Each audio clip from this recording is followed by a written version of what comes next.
Hello friends. My name is Sophia. I'm 24 years old. I live in a small town just outside Chicago where life feels slow and ordinary. I'm not the kind of girl who gets caught up in mysteries or secrets. My days are usually simple, filled with work, family, and quiet evenings at home. But everything changed the day I met Dr. Adrian Miller, the man who would become both my savior and the greatest puzzle of my life. I first met him when my younger brother fell seriously ill one winter evening. We rushed him to the emergency room, and I was terrified. My parents were panicking, my brother was gasping for breath, and I felt like I was drowning in fear. That's when a tall, calm man in a white coat walked in. His presence was magnetic. He didn't shout, he didn't rush, but with a single glance he controlled the entire room.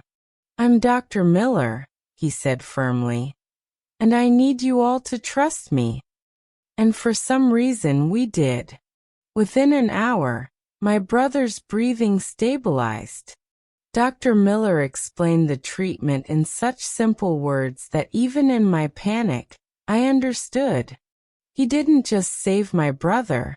He saved my family from breaking apart that night. From that moment, I began to look at him not just as a doctor, but as someone extraordinary. But there was something else about him. A sadness in his eyes, a heaviness in his voice when he thought no one was watching. Over the next weeks, I kept seeing him.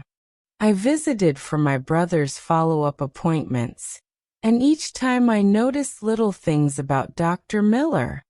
He was always professional, but his smile never reached his eyes. He wore the same silver wristwatch every day, old and scratched, like it carried memories he couldn't let go of.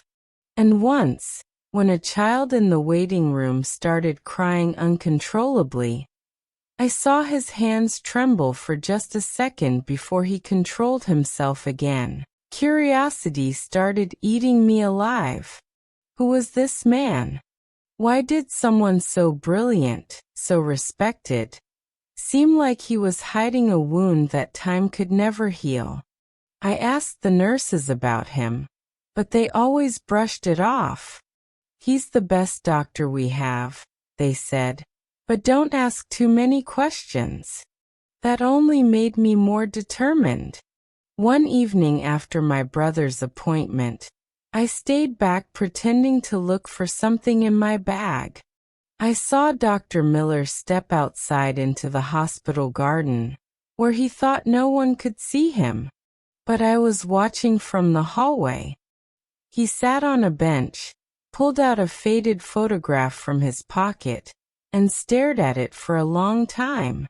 Then I saw him wipe away a tear before quickly putting the picture back and walking away as if nothing had happened. That moment changed everything for me. I wasn't just curious anymore. I needed to know the truth.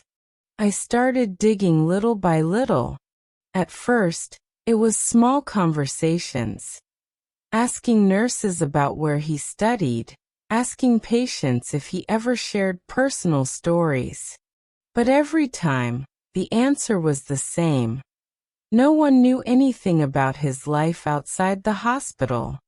It was as if he didn't exist before he became a doctor. No family, no friends, no past, just Dr. Adrian Miller, the miracle worker of our small town. One night, when I was home alone, I couldn't stop thinking about him. I searched his name online, but there was barely any information. Just basic medical records, his license, a few professional achievements. Nothing personal at all. For a man of his stature, it was strange. People usually leave traces, college photos, family pictures, old articles. But Dr. Miller's past was like a locked door. The more I tried to forget about it, the deeper I fell into the mystery. It wasn't just about him anymore. It was about me. Why did I care so much? Was it because he saved my brother's life? Or was it because every time I looked at him, I saw a man fighting invisible battles, battles that felt familiar to my own heart? Then came the night that changed everything. I had stayed late at the hospital, waiting for my brother's test results. The corridors were nearly empty when I saw Dr. Miller rushing past me, looking more distressed than I had ever seen him before. I don't know what pushed me, but I followed him quietly. He went into a storage room at the far end of the building. Through the small glass window of the door, I saw him drop to his knees, clutching his head in his hands. And then, in a voice so broken it sent shivers down my spine, he whispered, "I'm sorry, Emily. I couldn't save you." Emily. The name hung in the air like a ghost. My heart pounded in my chest. Who was Emily? What had happened to her? And why was the town's most respected doctor, the man everyone admired, falling apart in secret behind closed doors? That night I couldn't sleep. I kept hearing his words echoing in my head. "I'm sorry, Emily." It was the first real clue to the secret he was hiding. And I knew, whether I was ready or not, I had just stepped into a story much bigger than myself. That night, I kept hearing his broken words in my head. "I'm sorry, Emily. I couldn't save you." It was like a key had slipped under the locked door of his life. But the key wasn't enough. I still didn't know what it opened. Over the next few days, I couldn't look at Dr. Miller the same way.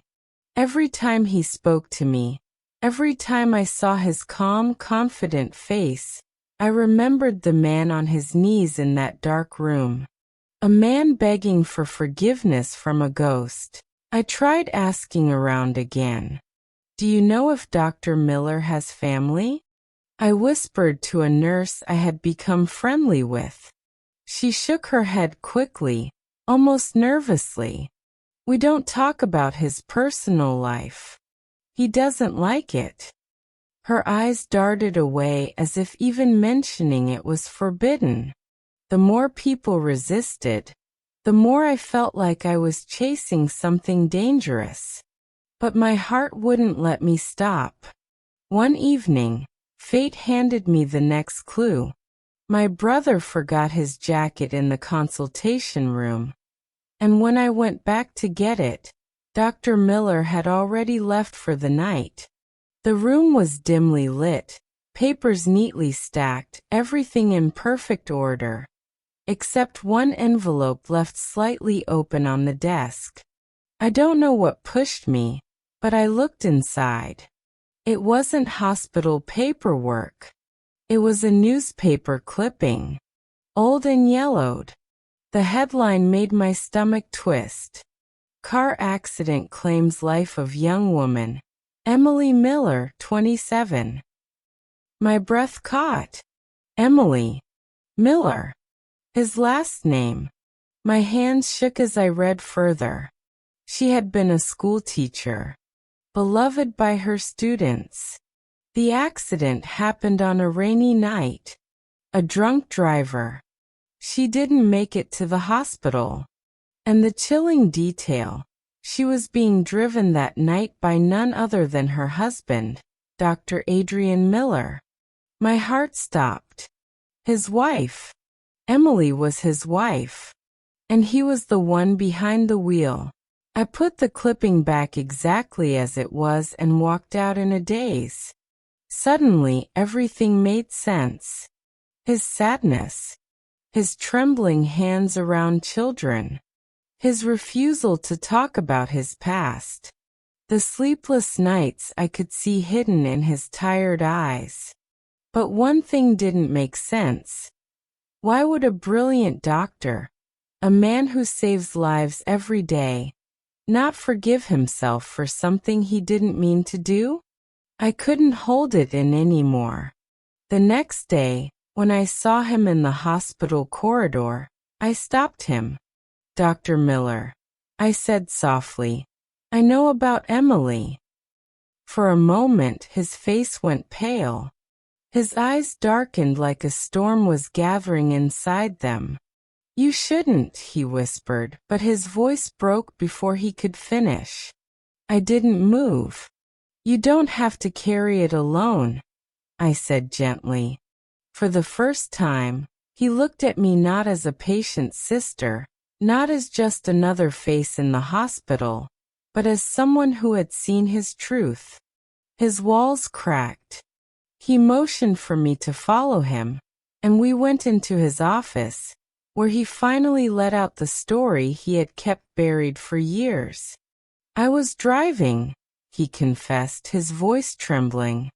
"I was tired, working 36 hours straight. Emily begged me to let her drive, but I was stubborn.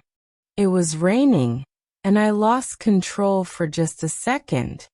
Just a second. And it cost her life." Tears streamed down his face as he spoke. "I'm a doctor. I've saved hundreds of lives. But I couldn't save hers. The one person who mattered the most to me. I failed her." I felt my chest tighten. His pain was raw. And it wasn't just guilt. It was love frozen in time, love that had turned into a prison. I placed my hand gently on his arm. "You didn't kill her. The accident did. You've punished yourself enough. Emily wouldn't want you to live like this." He shook his head. "You don't understand. Every life I save, every patient I treat, it's me trying to rewrite that night. But the truth is, I can never bring her back." Silence filled the room. And in that silence, I realized something. He wasn't just a doctor hiding a painful past. He was a man trying to heal the world because he could never heal himself. Weeks passed after that night. Dr. Miller didn't suddenly become a lighter man, but something shifted. He spoke a little more, smiled a little easier. And one day, as I watched him kneel down to comfort a frightened child in the waiting room, I saw something I hadn't seen before. Not just pain in his eyes, but also hope. And I realized maybe that was the point. Some wounds never fully heal, but they can still teach us how to care for others. His past would always be hidden inside him, but it wasn't just a tragedy. It was the reason he became the doctor who saved my brother's life. As for me, I never told anyone what I discovered. His secret remained safe with me. Because sometimes the greatest respect you can give someone is not exposing their scars, but honoring the battles they fight silently every day. Dr. Adrian Miller, the town's miracle doctor, wasn't just saving lives. He was saving himself, piece by piece, with every life he touched. And though his past was hidden, his present was enough to change the world.